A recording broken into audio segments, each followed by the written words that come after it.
Billy, Yeah. I thought that perhaps I could get some opinion out of you on everything that is happening here with not LeBron James, but the reports that Bronny has declined workouts for everyone except the Lakers and the Suns. Stugotz has a list of top 5 teams that LeBron has given a subtle wink to. Yeah, a nod, Dan. Okay, Nod, yes. I'm sorry. Okay. A flirtatious nod, not a wink, just a silent communication. This report, though, I'm assuming... is absurd. The Bronny report is absurd. Bronny, we've been told back and forth, one, he's this great prospect. But then he wasn't a great prospect. And it was like, he's a little kid. Leave him alone. Don't talk about him. He's just a kid. Why is everybody hyping him so much? Because you told us to, LeBron. That's why. Now you see his stats and like, should this guy be in the NBA draft after a season? Maybe he should stick around a little bit longer and, get a little bit better at basketball before he goes to the NBA, right? But no, he's going to come out here after averaging, 4.8 points a game, which isn't ideal. Clutch points, though. Yeah. Then there's talks about where he's going to go in the draft. Clutch management. He scores at the right time. But he doesn't want to be known for being LeBron's son, which is insane, right? So you would think if you don't want to be known for being LeBron's son and just like an appendage of LeBron going wherever LeBron goes, then you'd go to any team that drafts you, right? No, because 10 teams invite you to work out, and you said, no, I'm not going to work out for 8 of them. In a league that you don't belong in, and you're only going to get into because of who your father is. But you don't want to be known for being your father's son. It's insane.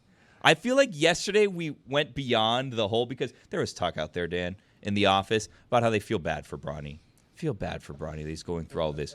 Why? Because his dad put him through this. His dad is getting him into the NBA, which he probably shouldn't be in. He's averaging 4.8 points in college. First-round pick. Why would he be a first-round pick in the NBA when you average 4.8 points? Why are you in a position to be turning down teams that want you to play for them when you average 4.8 points in college? And you've decided after 1 year, that's enough. I'm ready for the NBA. Don't forget, he's 3 inches shorter than they told us. That's too. another thing. Yep. That's another thing.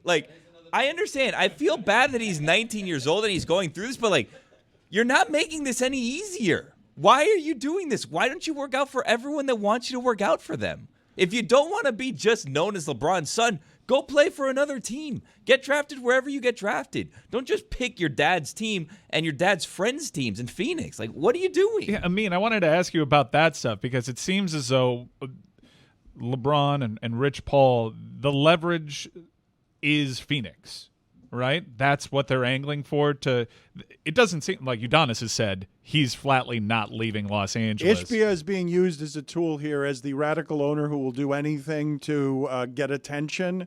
And the friendship with Durant and playing with that transaction stuff. What do you mean LeBron could end up with Durant and Booker and everybody else? This was a purposeful leak. It's a strange story to come out that Bronny refuses to work for anybody in workouts except for the Lakers and Suns. See, the weird thing is I think what Rich is doing is he's being an agent. He is trying to get his client the best possible situation. So he talked about, I believe he went on Cam and Mace's show and said, we're not doing a two-way deal.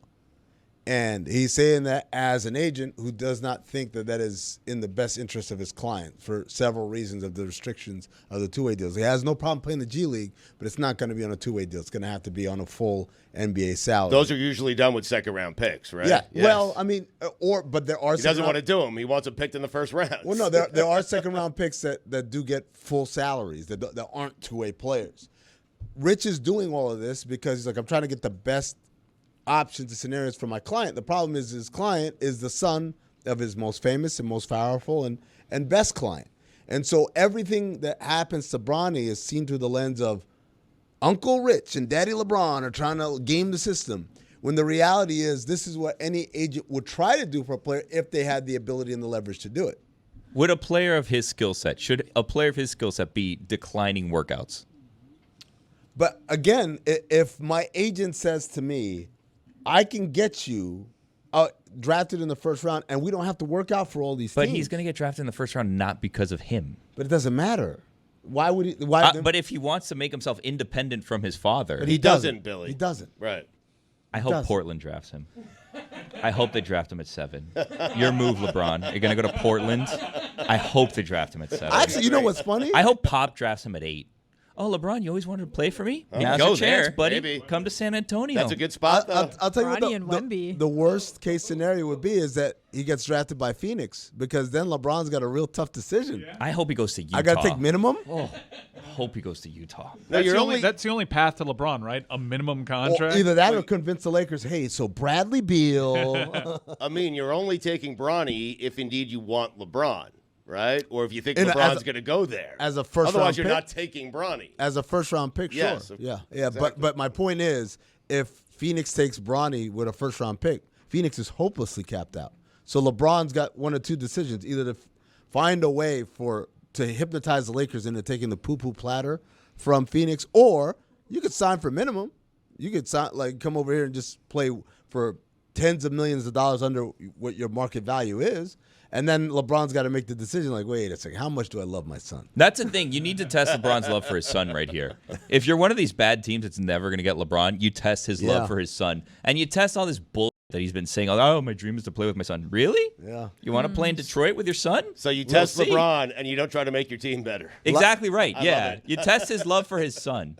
Don't you guys find it interesting that everyone's saying that this is one of the most, this is not a great NBA draft, right? Like, there's not a lot of great prospects in this draft, and yet this is like the big enigma of the draft, and this is going to be driving all the conversation. Are there any conspiracy theorists out there who think that this might be something that LeBron as well as the NBA have Cooked up to bring attention to a draft It's a that not many perfect people would story. care about? I've heard worse theories. It's a perfect story, and I'm surprised that it's such a perfect story that it has resident anarchist Billy Gill. Orlando at 18 would be great. Oh, I hope you love Disney World, LeBron. The playoff team. That's going to be a great situation He's for not, LeBron. LeBron James is not going to play for the Orlando. He Magic. didn't give the Let's nod. let's He be didn't. very clear Shaq about this did. right the now. Cavaliers. Yeah, because he was he's from born there. Akron. I mean, if he were from Kissimmee, it'd be a different story. And we told you.